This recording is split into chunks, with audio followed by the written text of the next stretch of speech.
all the dignitaries of the dais. On the behalf of India Chamber, I welcome you all.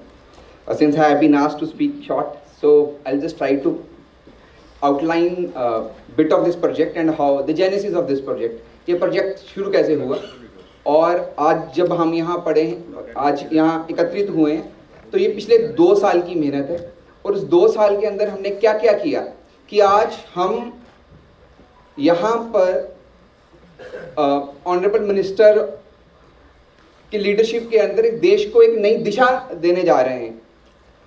मुझे आज भी याद है 2 साल तकरीबन पहले हमारी बहुत एक्सटेंसिव डिस्कशन सर से हुई, जहाँ पर सर ने एक समाधान ढूंढने के लिए बोला कि हम किस तरीके से सड़क पे जो गाय हैं इसको रिहेबिलिटेट करें और दूसरे नंबर पे उस रिहेबिलिटेशन के साथ रूरल एंटरप्रेन्योरशिप को कैसे जोड़ें, क्योंकि मिनिस्ट्री ऑफ एमएसएमई का बहुत बड़ा काम रूरल एंटरप्रेन्योरशिप को प्रमोट करना है। ये एक ऐसी चुनौती है जो सबको मालूम है, क्योंकि गायें हमारे लिए एक आस्था है, बट इस चुनौती को पूरा कैसे करें। तो हमने जब इसके ऊपर कार्य करना शुरू किया, कार्य आरंभ किया, तो हमने 2-3 चीज़ों का बहुत फोकस्ड होकर ध्यान रखा कि हमें क्या नहीं करना और क्या करना है। सर का सपोर्ट है, सर का विश्वास था, तो हमने एक चीज के ऊपर फोकस किया कि हम जो बिजनेस मॉडल बिल्ड करेंगे रूरल एरिया के अंदर गाय के रिहेबिलिटेशन के अंदर, उसके अंदर गाय को किसी भी प्रकार की डिपेंडेंसी से बाहर निकालेंगे। दूसरे नंबर पे जो भी हम तैयार करेंगे इस प्रोडक्ट से, गाय के गोबर से और यूरिन गौमूत्र से जो एक इकोसिस्टम बनाएंगे, वो उस तरीके का इकोसिस्टम होगा जिस तरीके का गाय के दूध का इकोसिस्टम है, और वो इकोसिस्टम इस तरीके का बनेगा जिससे हम दुनिया के ग्लोबल मार्केट्स को इसके साथ जोड़ पाएंगे। तो हमने 4 चीजों के ऊपर, 4 बिंदुओं के ऊपर काम किया कि हमें अगर गाय के इर्द गिर्द, गोबर के इर्द गिर्द एक इकोसिस्टम बनाना है तो हमें 4 चीजों पे फोकस करना है। सबसे पहले standardisation of raw material, standardisation of process, दूसरे नंबर पे टेक्नोलॉजी, तीसरे नंबर पे इन्वेस्टमेंट और आखिर के अंदर मार्केट्स, कि इससे हम ऐसे प्रोडक्ट्स क्रिएट करें जो स्केलेबल हो, जिसकी ग्लोबल मार्केट हो, और सबसे इंपॉर्टेंट चीज है कि यहाँ पर ग्लोबल इन्वेस्टर्स अपना इंटरेस्ट शो करें।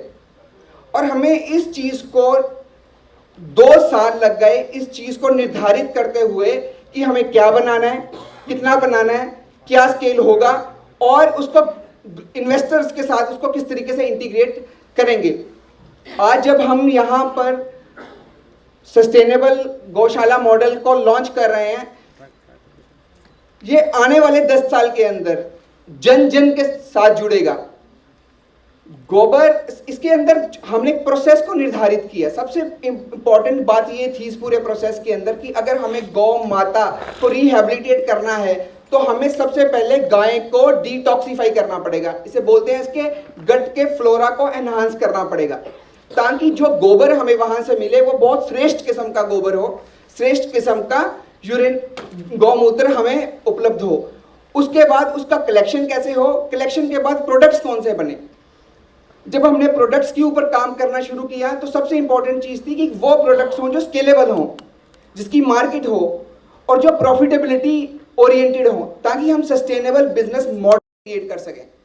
और इन बिंदुओं को देखते हुए हमने ये स्मार्ट एंड सस्टेनेबल गौशाला मॉडल को निर्धारित किया। आज जब यहाँ हम खड़े हैं, हम फर्स्ट फेज के अंदर 25 गौशालाओं का पायलट स्टार्ट कर रहे हैं, और हर गौशाला जहां पर मिनिमम 2000 गायें हों, कि पायलट के अंदर हमारा टारगेट है कि हम 1 लाख गायें कम से कम शुरुआत करें।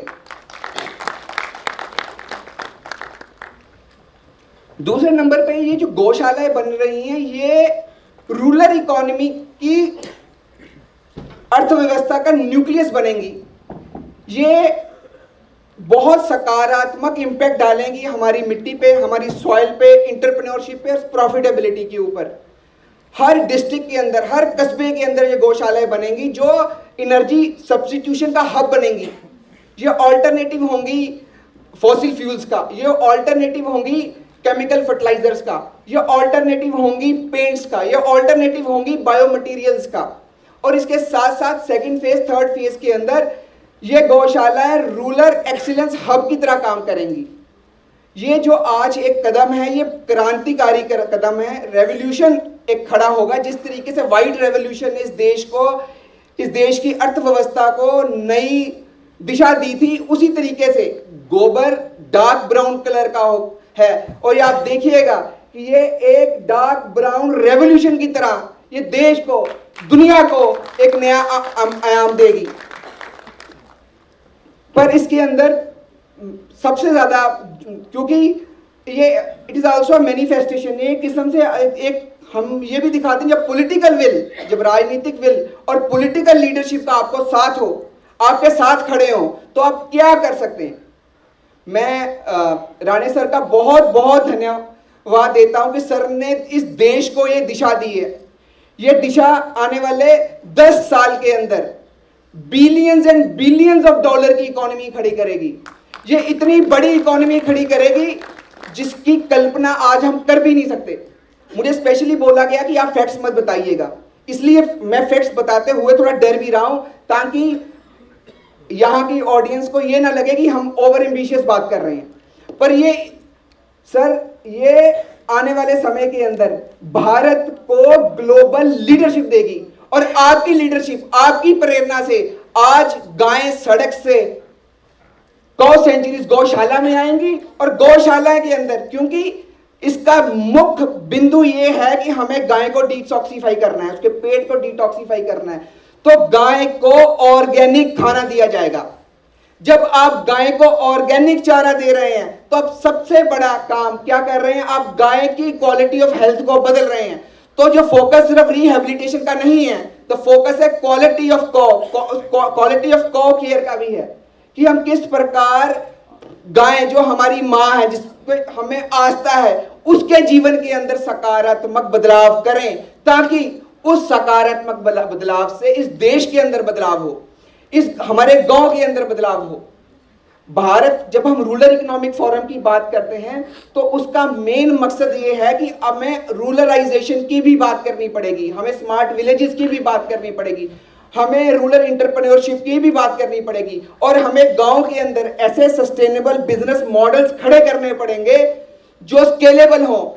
दुनिया, आज अभी आपने वर्ल्ड बैंक के फॉर्मर एमडी को सुना, वो वर्ल्ड बैंक फॉर्मर एमडी आज उन्होंने हमारे साथ पार्टनरशिप की है इस पूरे के पूरे गौशाला मॉडल को फंड करने के लिए।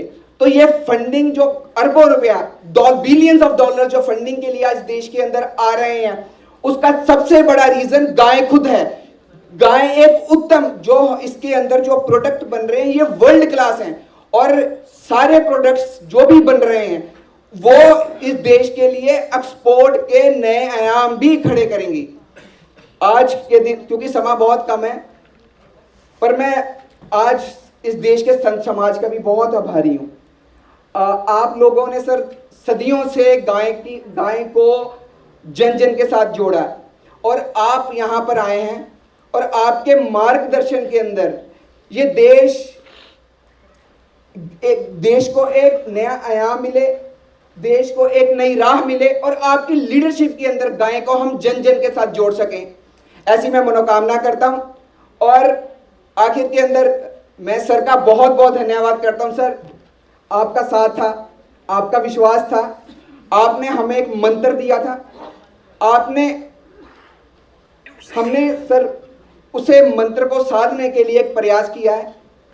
ये देश आने वाले सदियां गायें आज इस मॉडल को सर याद करेंगी, और शायद लोगों को ज्यादा इस बारे में मालूम नहीं है। सर की अपनी गौशाला भी है, और थोड़ा सर की पोस्चरिंग उस तरीके की नहीं है, पर जिस लेवल का एम्बिशन हमने देखा रोज, हर हफ्ते, और सर ने अपने स्टाफ को हमारे साथ इंटीग्रेट किया कि इसको डेली बेसिस के ऊपर आप देखिए।